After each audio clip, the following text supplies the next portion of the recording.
Bismillahirrahmanirrahim. Alhamdulillah wassalatu wassalamu ala Rasulillah wala haula wala quwata illa billah. Ada pertanyaan di grup belajar muamalah.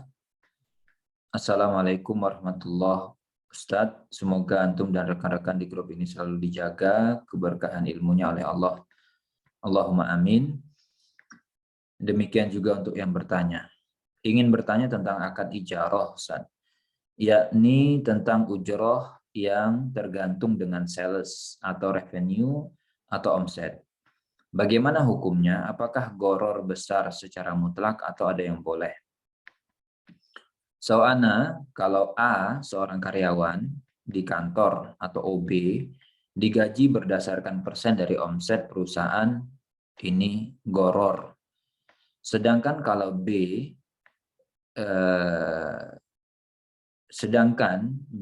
kalau karyawan bagian sales yang kerjanya menawarkan langsung ke calon pembeli, digaji berdasarkan persen omset atau closing yang mereka berhasil dapatkan, ini boleh ya Ustaz, karena mirip komisi. Kemudian C, karyawan digital marketing yang bikin website atau konten sosmed dan lain-lain. Ini anak ragu apakah boleh atau tidak kalau gajinya tergantung dengan omset. Mohon diluruskan Ustaz, apakah karyawan itu boleh gajinya tidak tetap karena tergantung omset bulan tersebut, dan kalau ada yang boleh dan ada yang tidak, bagaimana membedakan yang boleh dan tidak boleh? Soalnya dalam AAWV nomor 34 hiring persons pasal 523 dan 524 ujroh harus jelas di awal, tetapi 526 ujroh boleh persen dari hasil kerja. Jazakallah khair.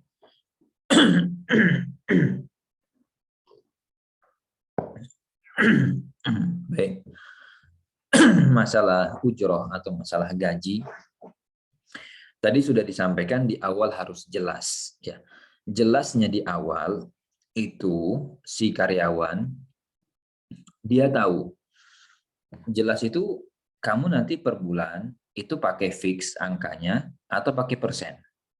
Jadi boleh-boleh saja kalau kita mau pakai persen atau mau pakai fix angka gitu. Jadi kalau pakai fix misalkan kerjaan kamu ini ya setiap harinya misalkan. Nanti kamu saya bayar per bulannya adalah 1 juta, 3 juta. Itu kan angka fix ya. Ada juga nanti sistemnya dia digaji pakai persen, pakai variabel. Jadi kamu kerjaannya ini, nanti kamu dibayar pakai persentase. Nah, kalau persentase ini kan resikonya dia bisa banyak, dia bisa sedikit. Nah, kira-kira kalau yang dia angkanya fix, yang angkanya fix tadi, itu boleh. Kita sepakat. Ya, kita sepakat itu boleh. Nah, bagaimana dengan yang persentase? Apakah di situ ada goror atau tidak, gitu ya? Di situ memang awalnya belum jelas. Belum jelas apa? Ini persen dari omset. Persen dari ini, gitu ya. Ya memang dia belum jelas, tapi nanti di akhir bulan dia akan jelas. Karena sudah ada faktor kalinya. Dan kalau kita sudah kasih tahu kepada karyawan kita, kamu nanti digajinya pakai persentase ya, dan dia setuju, tidak ada masalah. Karena nanti juga kita sama-sama tahu di akhir bulan itu ini pemasukannya sekian, kamu dapatnya sekian persen dari yang kita terima.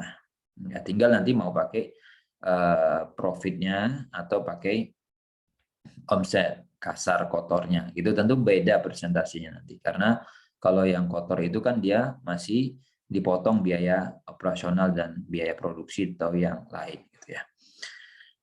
Karena gini, di dalam penggajian gitu ya, di dalam penggajian itu kadang ada hal-hal yang memang dia cocok dengan angka fix, ada yang dia kadang cocok dengan yang sifatnya masih variabel.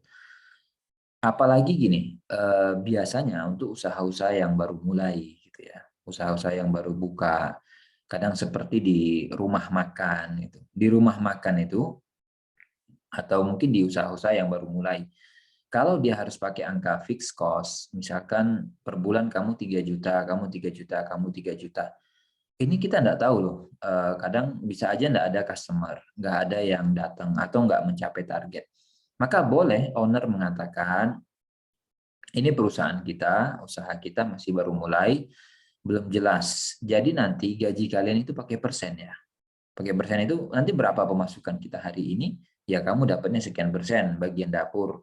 Bagian ini dapatnya sekian persen, bagian depan dapatnya sekian persen, dibagi. Dan itu boleh kalau mereka setuju.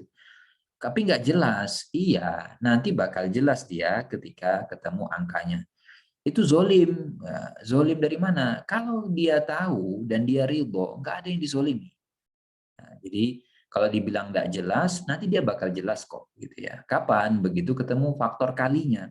Berapa total hari ini kita dapat? Sekian, ya sudah dibagi, gitu kan? Nah, zolim. Kenapa? Bisa aja di bawah UMR, ya, di bawah UMK. Enggak, zolim itu kalau kita enggak jujur.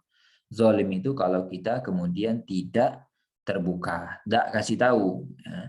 Karena kalau orang mengira bahwa dia bakal dapat fixed cost per bulannya 3 juta, per bulannya sekian angka pasti, tapi ternyata begitu digaji dia hanya pakai persentase yang itu bisa saja kurang dari ekspektasi dan ada ketidakterbukaan, ya itu jadi masalah.